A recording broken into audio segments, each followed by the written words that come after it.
예, 정치도 행정도 헌법과 법을 지켜야 합니다. 국민 또한 그렇습니다. 특정 개인이 제 마음대로 처분하는 것을 막고 누구나 예측 가능키 위해 법을 만들었습니다. 그것이 바로 법치주의입니다. 법치주의의 원칙은 법 앞의 평등입니다. 그래야 사회 질서가 유지되고 개인의 자유와 공동체의 안정이 보장됩니다. 국민의 생명과 안전을 지켜야 할 가장 큰 책임 있는 자리가 대통령입니다. 그래서 헌법 제69조는 대통령 취임 때 헌법 준수 선서를 맨 먼저 하도록 해놓았습니다. 또한 헌법과 법을 어긴 대통령은 파면이 가능하도록 헌법 제65조에 명시해 놓았습니다. 최근 3년 전부터 헌법 질서와 민주주의가 심각하게 훼손되고 있습니다. 손바닥에 왕자를 쓴 자가 대통령 자리를 차지한 이후 더욱 그렇습니다. 그자는 그의 부인 김건희를 지키기 위해 권력을 사유화했습니다. 특히 검찰 권력을 제 소나기에 엮고 입안에 사탕처럼 굴렸습니다.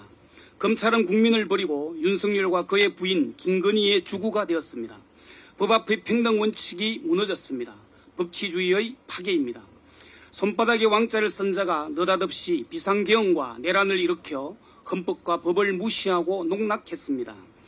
헌법에서 정한 요건도 갖추지 못한 비상계엄을 해놓고는 계몽령이라 생떼를 쓰고 있고 일체의 정치활동 금지와 전공의 미복귀 시 모두 처단한다는 불법 포고령을 내려놓고는 아무 일 없었다고 우기고 있습니다.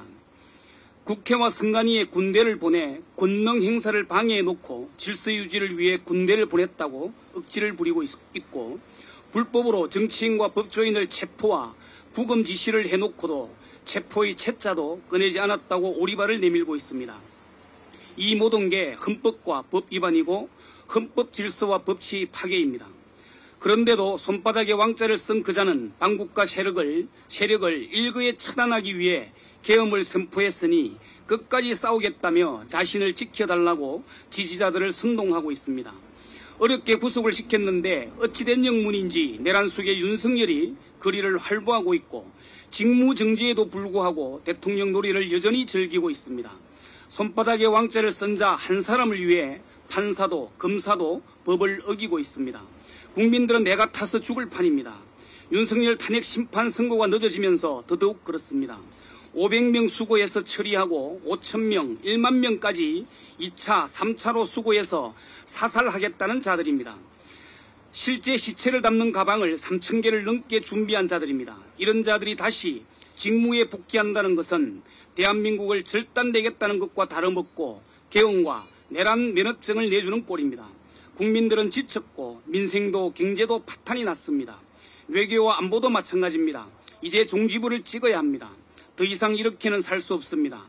내란 속의 윤석열 파면에 총력을 다해야 합니다.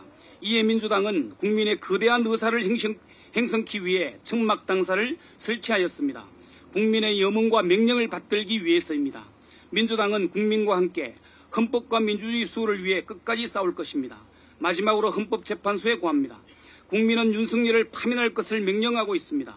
손바닥에 왕자를 쓰고 대통령이 된 자, 권력을 사유한 자, 헌법 질서를 파괴하고 국민을 사살하려 한 자, 국가를 절단내려 한 자, 윤석열을 즉시 파면할 것을 촉구합니다. 이상입니다.